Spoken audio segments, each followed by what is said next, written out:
Senhores vice-reitores, Sr. Diretor do Departamento, Sr. Diretor do IT, Sr. Diretor do IETA, tentámos manter isto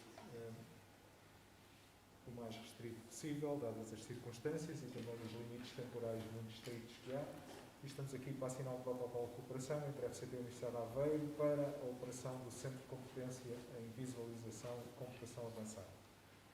Aqui há uma parte da estratégia de computação avançada e que me dá muito prazer e gosto de assinar hoje convosco. E sem mais, passaria a palavra ao Sr. Ministro. Bom, muito obrigado a todos e à Helena que está à distância, certamente ao Nuno também do Conselho Ativo da FCT e ao João Nuno Ferreira, que por detrás disto é toda a equipa da FCT que monta. Neste ambiente não é preciso falar muito, nem sensibilizar-vos para a computação avançada, mas naturalmente que nesta rápida digitalização que todos vivemos e iremos viver, que a capacidade computacional será cada vez mais crítica. Portugal iniciou este caminho há mais de 20 anos, com etapas sucessivas, sempre tendo uma estratégia de progressiva e gradual descentralização, também das infraestruturas e garantindo, sempre que possível, a mobilização de toda a comunidade científica. É nesse processo que demos passos consideráveis nos últimos anos. Por um lado, para além das infraestruturas que já existiam, quer em termos de computação distribuída, quer das bases, certamente incipientes, de computação avançada, e como sabem, a computação distribuída estava sobretudo centrada num polo que se criou no LUMEC em Lisboa e depois os princípios do que hoje chamamos de supercomputação, quer em Coimbra, quer nas instalações em Évora.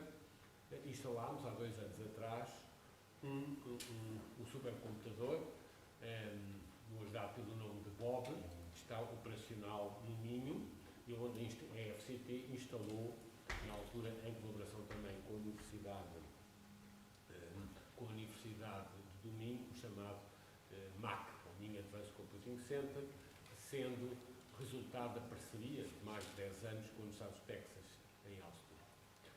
É nesse contexto de desenvolvimento das nossas capacidades de computação que a FCT apresentou em Bruxelas, no âmbito, como consequência daquilo que tinha sido Portugal ser um dos fundadores da chamada Declaração de Roma, que eu próprio assinei em 2017, onde 7 países europeus decidiram, em colaboração com a Comissão, de vir, na próxima década, centralizar na Europa novas competências de computação avançada.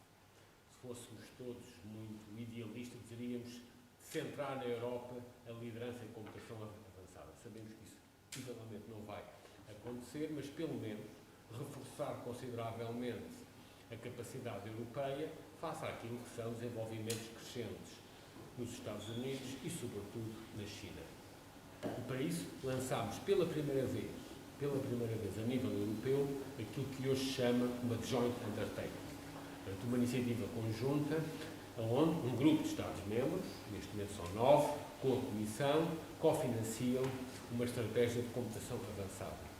No âmbito desse Joint Undertaking, que hoje está a ser usado como um exemplo daquilo mais inovador que se faz entre a Comissão Europeia e os Estados-membros e que irá dar origem a outras iniciativas durante o próximo ano em outras áreas totalmente diferentes, lançou-se um grande concurso de computação avançada, como sabem, no âmbito do qual serão instalados nos próximos 2 anos 3 grandes máquinas, mais 5 máquinas de, eu diria, a nível mundial, média instalação. Portugal irá ter uma dessas máquinas de média instalação, que depois o João Nuno ou o Nuno poderão dar os detalhes, e participará num consórcio com Barcelona para uma das 3 máquinas de grande instalação. Portanto, nós vamos ficar diretamente ligados a uma das 3 maiores máquinas europeias e iremos ter em Portugal uma dessas outras 5 máquinas.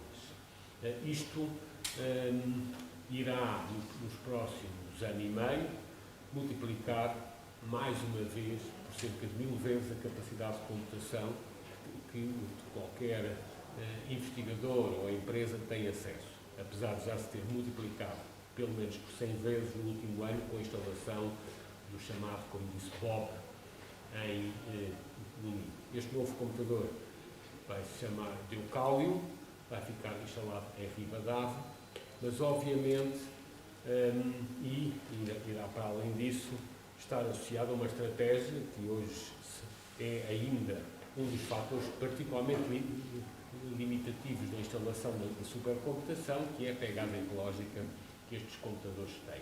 E por isso estamos a tentar em Ribadave, foi articulado com o Fundo Ambiental, criar uma comunidade energeticamente sustentável para virmos a claramente liderar, diria, no contexto europeu, aquilo que pode ser as tendências da computação verde.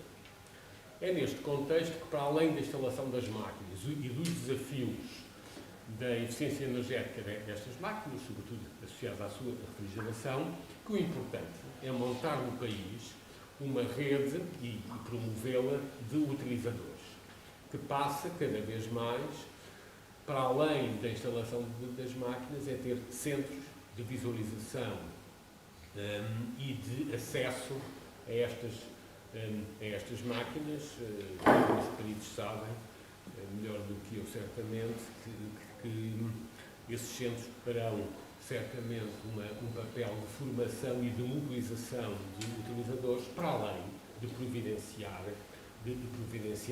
ferramentas e equipamentos para a visualização dos dados. E por isso, um desses centros, a ideia é ficar em Aveiro, o outro ficará na Covilhã, nesta tendência que estamos a tentar que todas estas capacidades estejam distribuídas por todo o país, obviamente, sempre, como não podia ser, ligadas em rede, e às vezes também conseguimos alargar muito a capacidade em banda larga da chamada RCTS, através do projeto RCTS 100, que hoje já deu finalmente, ao longo de muitos anos, capacidade total de ligação, quer a Vila Real, quer ao nordeste transmontano, quer ao Algarve, e, portanto, garantirmos que temos todas as instituições de ensino superior e científicas ligadas a uma velocidade adequada, que depois também possam usar as ferramentas de computação avançada e, como não podia deixar de ser, sempre inseridas nas redes europeias e cada vez mais em ligação às redes internacionais. Este centro é o primeiro destes centros de visualização e a tendência é tentarmos abrir esta rede em todo, ou pelo menos em várias zonas do país, para facilitar a mobilização da comunidade académica e cada vez mais em colaboração com a comunidade empresarial para a utilização daquilo que são hoje o potencial que a computação avançada traz, que é para a atividade científica, e estamos a falar nas mais variados ramos da atividade científica, desde a mecânica dos fluidos, à física dos plasmas, mas também à farmacêutica, ao desenvolvimento de medicamentos inovadores e aos novos materiais, para além daquilo que podem ser cálculos associados também às questões ambientais e da química verde, que aqui em Aveiro são tão importantes. E, naturalmente, com este potencial, ligar cada vez mais à cooperação com as empresas. Hoje temos desenvolvimentos nas mais variadas áreas, desde a energia eólica, à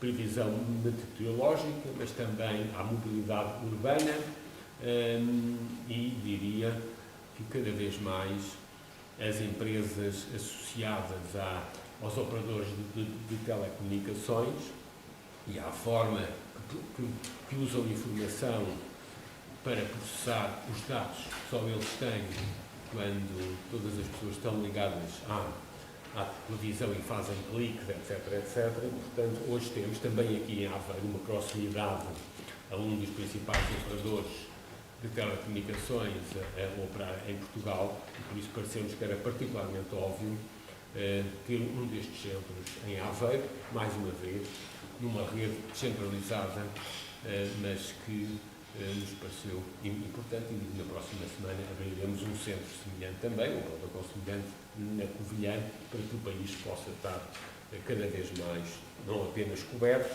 mas tendo pontos diversificados de acesso a estes computadores, aonde eles estejam, quer em Portugal, quer no resto da Europa, quer também nos Estados Unidos, devido ao acesso que eles temos e a saber diretamente a um dos maiores centros de computação norte-americano no Texas. Por isso, agradeço também ao Estado de Aveiro de se ter mobilizado para vir a ter o primeiro destes centros e demonstrar como é que estas tecnologias podem ser usadas, e certamente à FCT e à equipa da FCT-FCCN para garantir que até ao fim do ano temos vários destes centros minimamente protocolizados e espero que nos próximos 3 meses totalmente operacionais. Muito obrigado a todos. Muito boa tarde a todos, muito boa tarde, Manuel Heitor, Sr. Ministro, muito boa tarde, Sr. Reitor, e a todos os colegas aí presentes. O nosso Ministro, vendo bem, já disse tudo o que há a dizer sobre a computação avançada, sobre os centros de competência, sobre a enorme vantagem que o país já tem e irá continuar a ter com a existência de computadores em Portugal e fora de Portugal em rede, que permitam que a nossa comunidade científica desenvolva trabalhos de computação avançada. Portanto, aqui eu vou apenas salientar o papel da FCT neste processo e lembrar que a FCT não só faz financiamento daquelas ações que todos nós conhecemos e que são muito mediaticamente apresentadas, como seja o financiamento de projetos, dos contratos científicos, das bolsas de doutoramento, também das nossas instituições científicas, mas, para além disso, temos também continuada, transversal, benefício e de apoio a toda a nossa comunidade científica e académica. Para lembrar alguns pequenos exemplos, grandes exemplos, como é, por exemplo, o acesso à informação publicada bibliográfica, a BION, que foi e continua a ser um instrumento de enorme importância para a comunidade científica. Este é, de facto, um instrumento importantíssimo e caro também, e é um investimento muito grande que o país faz para dar acesso à informação científica à comunidade portuguesa. Temos outras ações também transversais que não são tão caras como a BION, mas que são também muito importantes para a estruturação do nosso sistema científico. E há aqui lembrar, por exemplo, a criação, o desenvolvimento do Ciência ID pela FCCN, que agora está adotado em toda a nossa comunidade científica, que nos vai permitir uma melhor ligação entre nós todos e criar sinergias e melhorar, digamos assim, as ferramentas informáticas com que trabalhamos. O nosso currículo científico também é outro destes instrumentos. E, obviamente, que a computação avançada, por um lado, a RCTS e a rede de computação avançada são também instrumentos transversais importantíssimos. Portanto, não tenho mais nada a dizer. A FCT está, como tem que estar, sempre do lado da comunidade científica e académica, e este é mais um exemplo, agora ao assinarmos este protocolo de cooperação com os centros de competência para a visualização da computação avançada, é mais um passo nesta interação entre a comunidade científica, pois queremos que eles constituam, de facto, uma rede de colaboração entre todos nós. Muito obrigada a todos, muito boa tarde. Obrigado, boa tarde. Agora sim? Muito bem.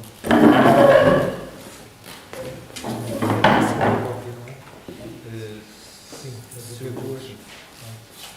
Vamos talvez passar uma cópia. Também tem que assinar. Não? Não tem que assinar. Não, é só CTP. É o CP e já está assinado. Então,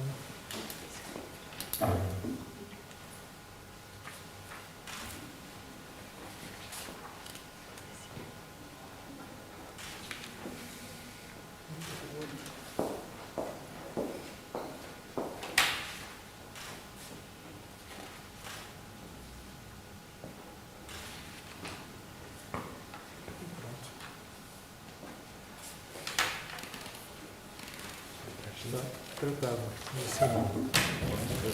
Obrigado a todos. Muito prático. Eu tinha uma breve apresentação, não sei se não temos tempo ou se vamos já para o IT. Se me permite, eu dizia uma coisa acerca. Se calhar está aí, que há ali três componentes muito importantes. A infraestrutura, naturalmente, e foi nessa que se concentraram, a infraestrutura e as pessoas. E que a Universidade de Aveiro está pronta e disponível e tem capacidade para se envolver e colaborar em qualquer uma das três. Sobre a terceira, há um ponto no qual não me sinto totalmente autónomo e a depender de nós, que tem a ver com a qualificação e com a requalificação. Há necessidade de instrumentos ágeis para proceder a essa qualificação e requalificação. Sinto que os nossos parceiros internacionais já têm controle desses instrumentos e sinto que em Portugal ainda não estamos a par nisso e era importante que estivéssemos. Eu refiro-me também às microcredenciais, que são a chave para se poder fazer de forma ágil e com aqueles que já estão no mercado de trabalho e não com aqueles que estão a entrar nas universidades, a reconversão e a requalificação, o upskilling e o reskilling que o Sr. Ministro tantas vezes menciona. E era só isto que eu queria deixar claro, a nossa abertura para colaborar em todas estas vertentes e esta pequena dificuldade com esta em particular. Deixa-me já agora, aqui na presença de todos, fazer um ponto, não posso estar mais de acordo. Para isso lançámos nos últimos meses, até com 4 países europeus, com o apoio da Comissão Europeia e com o CDE, um programa que chamámos Skills for Post-Covid, que é exatamente para alertar a comunidade académica e as empresas para estas atividades. Houve uma iniciativa piloto, penso muito interessante, no verão, a Universidade de Aveiro também esteve envolvida, foram as escolas de verão, para estimular isso, sobretudo num período crítico. No âmbito dos politécnicos, e penso, não sei se as escolas politécnicas já vêm estão inseridas, mas há um programa que está a avançar muito, que é o Upskill, que neste momento está a formar 3.000 programadores. E por isso, tudo que seja feito nessa direção é particularmente importante. Devo dizer que no âmbito do Plano de Recuperação Económica vão ser lançados 2 grandes programas que têm exatamente essa narrativa, chamado Impulso Jovem STEAM e o Impulso Adulto, que é sobretudo para estas áreas de upskilling e de atualização de competências e de reconversão. O outro instrumento particularmente importante, e por isso é muito importante que seja dito em Aveiro, são as redes das universidades europeias. Ora, Aveiro está envolvido seriamente numa dessas grandes redes e eu penso que é particularmente importante. O nosso regime legal de graus e diplomas possibilita, como muitos em outros países, totalmente as microcredenciais. Portanto, neste momento não há nenhuma imposição legal que haja microcredenciais, porque as universidades têm, em Portugal, não em todos os países europeus, mas em Portugal, têm a total autonomia para dar credenciais disciplina a disciplina e até com módulos de disciplina. E por isso eu acho que falta só fazer. E era muito interessante, até no contexto da rede europeia, quando a Universidade de Aveiro está inserida, lançar essa iniciativa. Há outras redes que estão também a tentar fazê-lo, mas eu acho que a orientação europeia é faça-se, porque todos os países que têm já regimes legais que dão autonomia às instituições são as instituições que o têm que fazer. E eu penso que quando nós olhamos para os últimos 10 anos do processo de Bolonha, o melhor é ser proativo nestas questões e é começar a fazê-lo, porque não há nenhuma imposição legal como digo, em Portugal e na grande maioria dos países, há países que têm, de poder ser feito. E por isso avancem com as microcredenciais que são particularmente importantes. A melhor coisa para fazer isto é sempre em termos europeus e não fazer isolado. E pronto, fazer no âmbito de uma rede europeia para o Estado. E por isso parece-me que era muito oportuno avançar. Muito bem. Muito obrigado.